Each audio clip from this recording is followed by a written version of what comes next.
Hello and welcome to Ageless Rock channel, where megalithic fans can see things from a megalithic perspective. Today, we are going to check out a mysterious bedrock monument that Ethiopians use as a church. But there isn't anything carved out with chisels that would make you think it is a church. This megalithic site is called Washa Mikael, which means Cave of Michael. So it is known as Washa Mikael Rock Cut Church, or in English, I would just call it Cave of Michael Rock Cut Church. It is one of those amazing rock cut churches in Ethiopia. Washa Mikael Rock Cut Church is about 3,100 meters or 10,200 feet above sea level. I used to think Ethiopia is mostly hot and dry, but this map proved me wrong. Those who created Washa Mikael Rock Cut Church enjoyed a nice cool weather of about 15 degrees Celsius during the day all year round and experienced lots of rainfall in July. Washa Mikael Church is located in the northern part of the city of Addis Ababa. It is also called Yeka Mikael Church because it is in the district of Yeka. This church is believed to have been dedicated to Archangel Mikael as reported by witnesses in 1897. It is also believed that it was dedicated to Saint Michael when King Menelik moved his capital to the region now called Addis Ababa. It is also believed that it is a product of 3rd century Ethiopians reshaping the bedrock. Early arguments include it was built or used by Catholics with Portuguese origin. Another possibility is it was built around 1200 AD because of its architecture and method of construction similar to those in Lalibela rock cut churches. All these arguments only give me a feeling that we have no clue how it got here.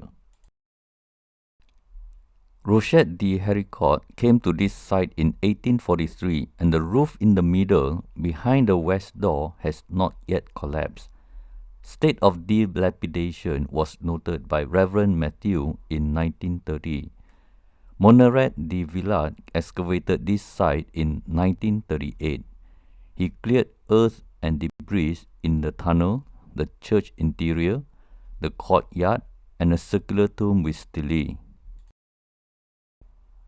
After all the hard work from Europeans, this site was left unused and the vegetation was growing wild again. All these records of abandonment by the Ethiopians while the Europeans trying to excavate this archaeological site shows that Ethiopians barely know what is going on and certainly not very interested in restoring for worship purposes. Europeans have documented this site and studied its architecture. There isn't any conclusion that can be made about Washa Mikael Church. The more they discover, the more questions arise. It is believed that the workers chiseled the bedrock without any reference point and didn't know the quality of the bedrock at different points. If it is crumbly in texture, they have to modify and therefore resulted in asymmetrical shapes. If Ethiopians carved crumbly bedrock for several centuries all over Ethiopia, then all you need to do is ask them why they carve asymmetrical shapes. You don't have to guess. The monolithic church is pretty random in construction. The north wall is 115-degree angle with the west wall. It is not obvious if you are standing at ground zero. Moneret de Villard considered this as a 19-meter square, but later considered to be a 20-meter square monolith, even though only 3 sides were carved out. It is also believed that due to poor quality of the bedrock, this church, which looks like a monolith from certain angles, was abandoned and therefore appears to be unfinished. I find that hard to believe because any bedrock is hard enough to last a few centuries. I believe any chisel Ethiopians had in their hands were too soft for bedrock. So to say they were only interested in the hardest bedrock won't make sense, especially when so much bedrock was already removed. Basically, Washa Mikael bedrock church looks like a quarry from a certain angle. Proper measurements at this site will show an insane amount of bedrock removed. Some parts look like they were melted. Some parts have smooth, flat surfaces like they were machine cut and dressed, while some parts look like machine cut abruptly ended with natural formation. This area, if you explore with keen eyes, you can have more questions than answers. This photo shows a window with frame so high you can only wonder what was the original intention. Then you have a situation where a corner that looks like it was meant to be a door. I am not convinced that just because Christians use this as a religious site, that means they did it.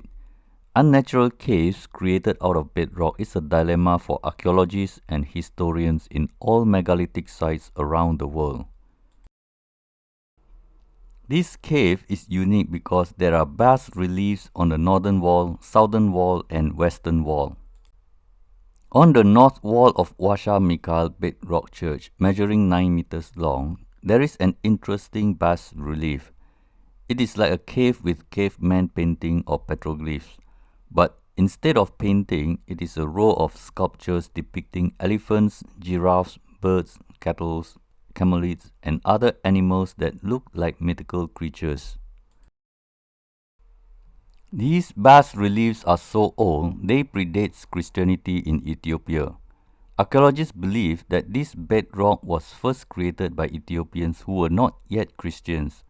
So that means Ethiopians were carving bedrock not for a church but for some other reasons yet to be determined.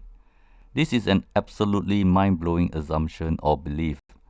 I always thought that religions can make devotees go to the extreme length to please God. But in this case, mainstream beliefs, non-Christian Ethiopians were already hewing bedrock into tunnels, trenches, and caves. Non-religious primitive hermits who preferred troglodytic lifestyle were responsible for this site is very unlikely because natural caves are readily available. Even more bizarre would be the cross on the back of this man with bow and arrow. If this was done before Christianity, that means the cross has nothing to do with Christianity. This is a small clue to a very large picture. For those who believe Lalibela rock-cut churches were built by someone else, now has a reason to be more confident about their suspicion. Could it be that the cross at Ethiopian bedrock churches has a much older origin and may not be related to Jesus? However, mainstream says Ethiopian Christians carve a cross on this man is an evidence of transition period from pre-Christianity to post-Christianity. In the island of Makisas, there is a tiki statue known as Makii Taua Pepe, which is believed to be a woman giving birth. For now, I would like to focus on the animal carved below tiki. Mainstream says it is believed to be an extinct Makisan dog. It looks like a camelid to me. If this is in South America, it would have been a llama. If Makisans carved this, then all you need to do is ask them. In Sumbawa of Indonesia, there is an animal carving at a megalithic site. It is hard to conclude what animal is that.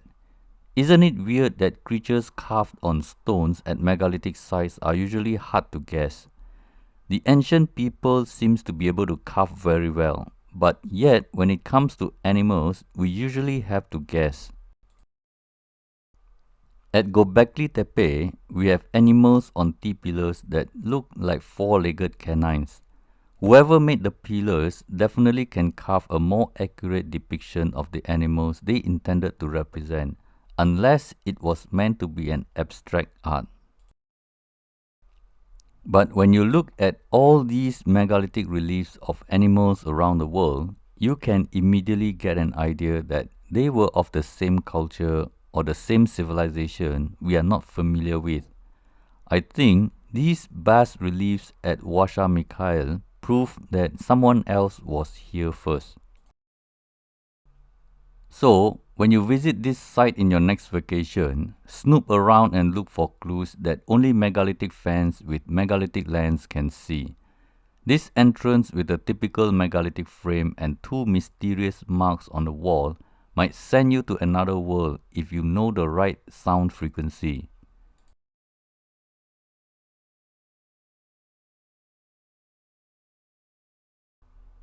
Well, that's all for today. I hope you enjoyed this short presentation on pre-Christian church at Washa Mikael Bedrock Church. See you in the next video and have a wonderful day. This is Berniong signing out. Dehe Nahun.